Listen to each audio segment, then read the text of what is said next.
At first, there was nothing. Just a dark void of boredom. But then it happened.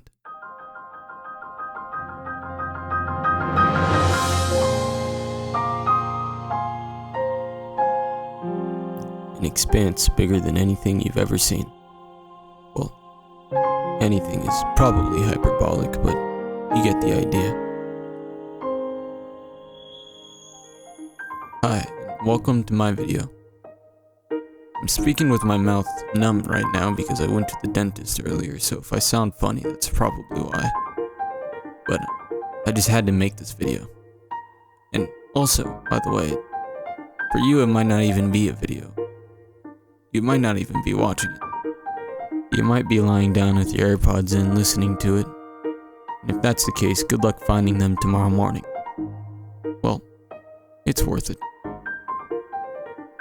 I got tired waiting for Joe Perry to release another episode of his Drifting Off podcast, so I decided I would make my own episode. But it's about a topic that I don't think he would cover, or at least not soon, and that I need to sleep to, so if nobody else enjoys this, at least I know that I will. Admittedly, my relationship with Breath of the Wild is a strange one. I don't even have my own Switch to play it on yet, but I have played it, mind you. As I'm writing, I'm waiting to see if I will get my requested Nintendo Switch as my grad present. Yes, I graduated recently. Pretty exciting, and I'll touch on it more later on in the episode.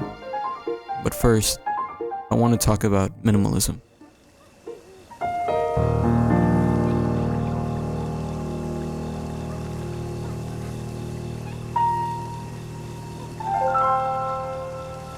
I think what makes Breath of the Wild's music so good is how little it actually does. It's almost as if Nintendo didn't want you to notice it all that much.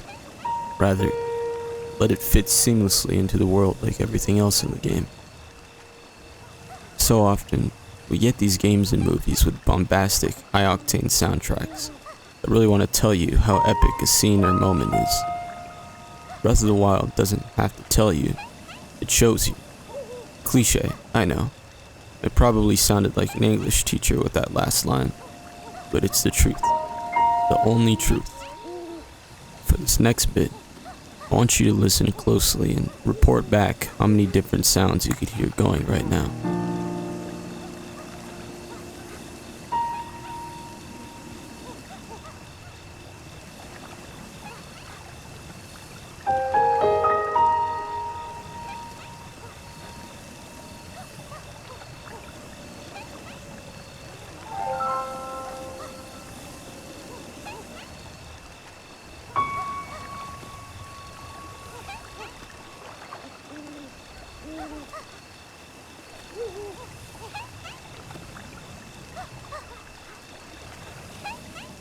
Welcome back.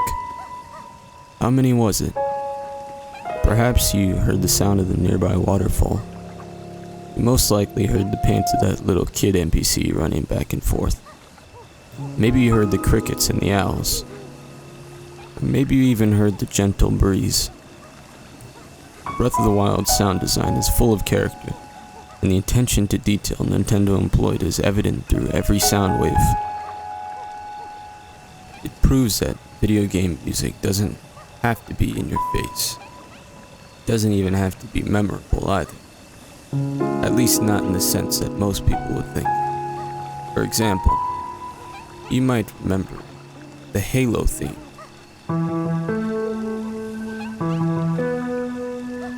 But you're not going to remember these piano chords and melodies, are you? Well, unless you play a lot of Zelda, then you might. But even though you most likely wouldn't remember these exact melodies, you'd most certainly notice the world without them. That's the beauty of it. The beauty of Breath of the Wild's music. Now, the music in this game isn't just limited to the backing tracks that you hear while you're on your adventure. It's actually in everything that you do. And for example, I'm gonna play a few sound effects, just so you can hear how musical they actually are. Let's see, which one do I want to play? Ah, here we go. Did you hear it? At first listen, it might just sound like a shimmer. An indescribable sound effect that is both satisfying, but exactly that, indescribable. Here, I'll play it again. If we slow that down, you'll actually be able to notice that it's playing us a little melody. Such a minimal thing, nobody would be able to notice that melody at the speed that it plays. What I imagine is that some sound designer at Nintendo was messing around with the keys, played that, kinda liked it, but didn't like it enough to put it in the game. He might have sped it up, pitched it up a little bit, and then, ta-da, there it was. Showed his co-workers. They gave him a big party for it. It was the sound effect approval party. Everyone at the office was invited.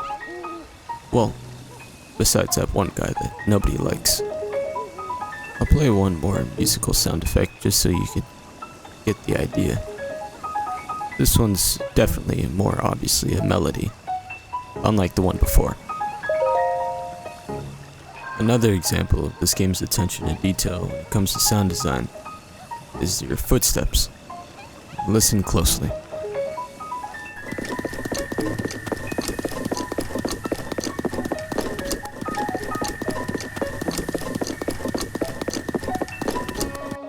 Now, one thing that I heard about the footsteps in this game that I thought was really interesting is that if Link is wearing both a sword and shield on his back, the game would play the sound of the sword clanking on his back on his left step, and then it would play the shield clanking on his back on the right step. If it played both at the same time, it might have been too noisy or created dissonance. So, by alternating them, it not only added to the realism of the whole thing, but also made it more easily digestible. That's sound design 101. Breath of the Wild didn't become one of the most important games solely because of its fantastic music, however. The gameplay is a major contributor.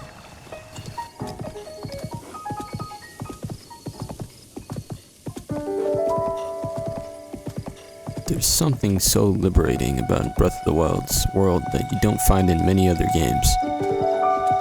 You don't have to follow the story. You create your own goals.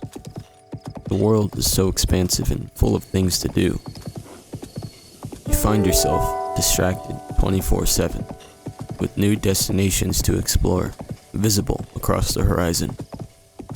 Of course, every now and then, you meet an adversary to come face to face with an obstacle that you have to overcome. It's just part of the game. Maybe it's one of those big rock monsters.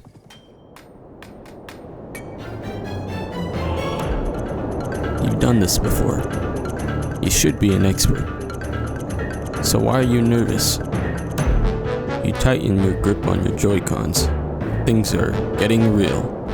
It lands a few hits on you. Maybe you're rusty. Maybe you haven't played in a while. Or maybe you just suck. Just kidding. After a few more blows, you finally showed who's boss. Good job. You climbed another obstacle. There's a lot of climbing in this game. I realize that now. Many of the obstacles that you face aren't even creatures or deadly foes. A lot of the time it's to land. Maybe you're trying to get to this specific spot so you could go inside a shrine. There's this giant mountain in the way. Well, looks like we gotta get over it.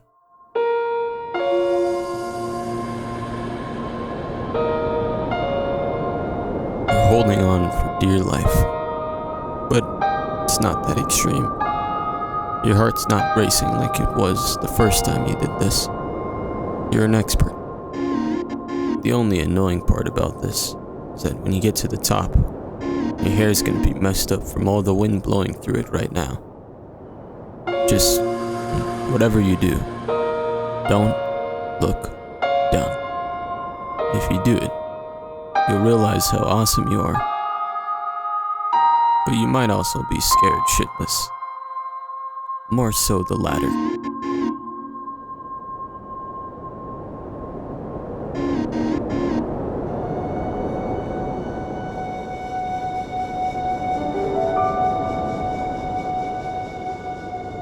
Finally, you've made it. Just in time for the sunrise. Kick back and enjoy it. It's gonna be up in the sky soon. It's beautiful. Bright, but beautiful.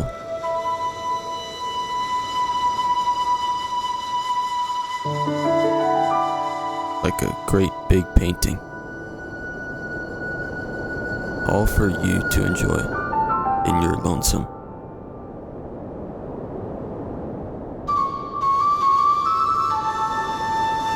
Breath of the Wild doesn't tell you what you should do next. It throws you out there and lets you figure it out yourself. And in a lot of ways, I think graduation is exactly like Breath of the Wild. We all have this big goal. Happiness. But the steps to that goal are different for everyone. There is no instruction booklet to life. We're all out here climbing mountains of our own, defeating rock monsters of our own. For 18 years, we've been led to believe that we could rely on those around us. To an extent, it's true. But graduation tells us all that we are entitled to nothing in this world. And that if we want something, we gotta go get it.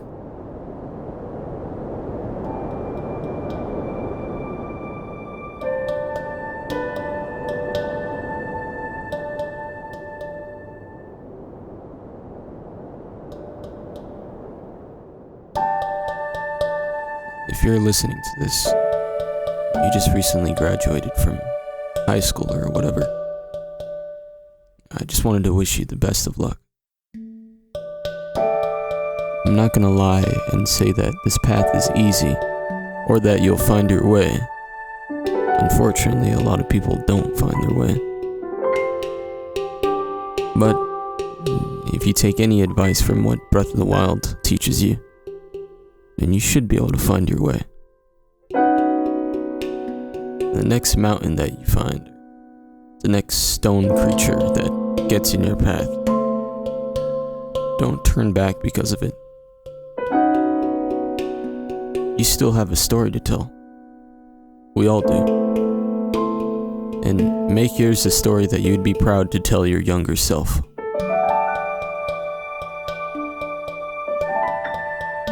And I hope I've convinced you that Breath of the Wild is more than just a game. It's an industry-changing work of art that teaches us more about ourselves than anything. I hope you've been playing Tears of the Kingdom. I haven't.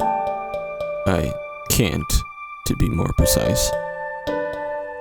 But I will, eventually. I'm no messiah. I make a lot of mistakes, and I'm just as young as anybody graduating who's listening to this. But I hope you take my advice to heart, at least better than I can.